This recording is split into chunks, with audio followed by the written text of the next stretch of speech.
ഇപ്പൊ എല്ലാവരും ഞാൻ പറയില്ല, ചില പാരന്റ്സ് ആണെങ്കിലും അല്ലെങ്കിൽ ചിലവർക്ക് വരുന്ന തോട്ടാണ് കൗൺസിലിങ്ങിന് പോവാം, അല്ലെങ്കിൽ കൗൺസിലറെ കാണാൻ പോവാം, സൈക്കോളജിസ്റ്റിനെ കാണാൻ പോവാന്നൊക്കെ പറയുമ്പോ അയ്യോ എനിക്ക് എന്തോ വലിയ അസുഖമാണോ, അങ്ങനത്തെ ഒരു തോട്ട് എപ്പോഴും വരാറുണ്ട്. അതൊരു മിസ്കൺസെപ്ഷൻ.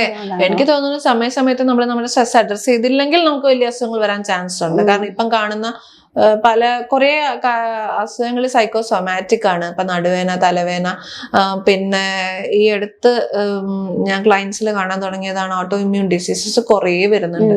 അത് ബേസിസ് സ്ട്രെസ് ആണ്, ഒരു വലിയ അളവിൽ അത് സ്ട്രെസ് തന്നെയാണ്. പിന്നെ ഈ പറഞ്ഞ പോലെ ഫിസിക്കൽ ആയിട്ടുള്ള കുറെ നടുവേന, തലവേന, കാലുവേന ഇങ്ങനെയുള്ള കുറെ കാര്യങ്ങൾ വരാറുണ്ട്.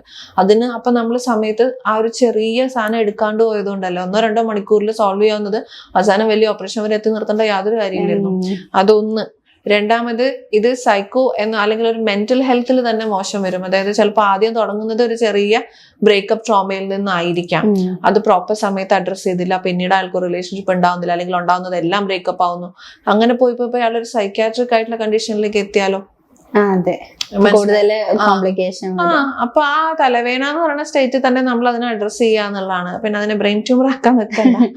ഇപ്പൊ പൊതുവെ ചില പാരന്റ്സ് ഇപ്പൊ ബ്രേക്കപ്പ് ട്രോമ അല്ലെങ്കിൽ വേറെ എന്തെങ്കിലും ഇഷ്യൂ വരുമ്പോ പെട്ടെന്ന് എന്താ കുട്ടികളോട് അഡ്രസ്സ് ചെയ്യാതെ തന്നെ പെട്ടെന്ന് അവരെ കൊണ്ടുപോയിട്ട് ഒരു ഇപ്പൊ കൗൺസിലർ എന്ന് പറയുമ്പോ ആ കുട്ടീനെ വെച്ച് നോക്കുമ്പോ ഒരു സ്ട്രേഞ്ചർ ആണ്. അപ്പൊ അവരോട് സംസാരിക്കാൻ ഓക്കെ ആണോ എന്ന് പോലും ചെക്ക് ചെയ്യാണ് ചില പാരന്റ്സ്.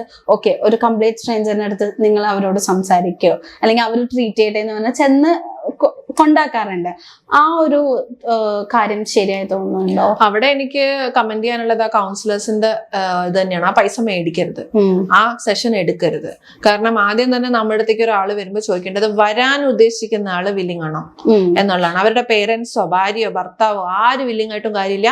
അവര് വില്ലിങ് ആണോ, അവർക്ക് സംസാരിക്കാൻ ഓക്കെ ആണോ, അവർക്ക് അവരുടെ പ്രശ്നം സംസാരിച്ച് തീർക്കണം എന്ന് തോന്നുന്നുണ്ടോ.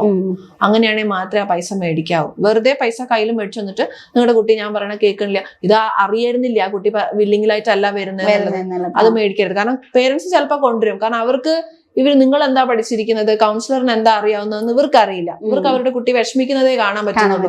അപ്പൊ അവർ ആ ഇൻസ്റ്റിങ്ക്റ്റിൽ കൊണ്ടുവന്ന് തരുവാണ്, ഒന്ന് ശരിയാക്കി തരുമോ എന്ന് പറയുമ്പോൾ നമ്മൾ അവരോട് ആത്മാർത്ഥമായിട്ട് പറയണം ഞാൻ ശരിയാക്കി തരാം, unless your child is willing to talk to me. ഉറപ്പായിട്ട് ഇടപെടാലോ. എന്നിട്ട് നമുക്ക് വേണേൽ കുട്ടീനെ ഒന്ന് ഇൻഫ്ലുവൻസ് ചെയ്യാൻ ശ്രമിക്കാം. പക്ഷെ അത് പൈസ വാങ്ങിയിട്ട് ചെയ്യല്ലേ. ഞാൻ ഇന്ന കാര്യം ചെയ്യുന്ന ആളാണ്, താല്പര്യം ഉണ്ടെങ്കിൽ ഞാൻ വേണമെങ്കിൽ ഒന്ന് ഇടപെടാം, ഇത്രയും പറയുന്നതിന് പൈസ വേണ്ടല്ലോ. അപ്പൊ ഇത് ചെയ്യുക. എന്നിട്ട് ആ കുട്ടി വില്ലിംഗ് ആണെങ്കിൽ പേരൻസിനോട് പറയാം കുട്ടി വില്ലിംഗ് ആണ്, ഇനി നിങ്ങൾ പേയ്മെന്റ് ചെയ്തോളൂ. അങ്ങനെ